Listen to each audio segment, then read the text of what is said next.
Не само да бидиш доктор на науки, да се образуваш овде во главата, во тиквата што викам, за да размислиш зошто ова ни се случува, зошто имаме поданички, поточно робовски менталитет и зошто дозволуваме 35 години во слободна држава, која билам слободна символички, не е слободна, почнувајќи од државата и институциите окупирани од политички криминалци, ние треба да се освестиме и да кажеме вака.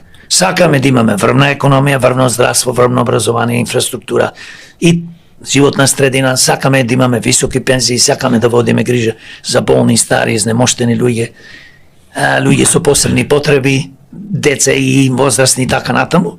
И бидејќи тоа сакаме да земиме еден пример. Пример ќе земиме од Данска, Финска, Норвешка, од држави што се напредни. Добри примери. Не, сигурно. Ќе земиме пример. Јапонија не е бито која држава во светот. И ќе кажеме, ние вака сакаме. Ако сметаме дека во Америка има најдобра економија, сакаме да ја копираме економијата на Америка и на Швајцарија, пример се збору.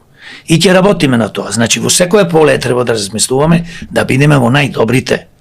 Бидејќи кога сакаш да бидеш светски првак во спорт, можда нема да станеш светски првак, ама ќе бидеш 3, 5, 10.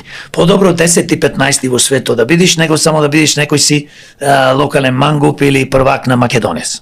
Значи, целта треба да ја поставиме и можеме, имаме супер интелигентни луѓе во Македонија.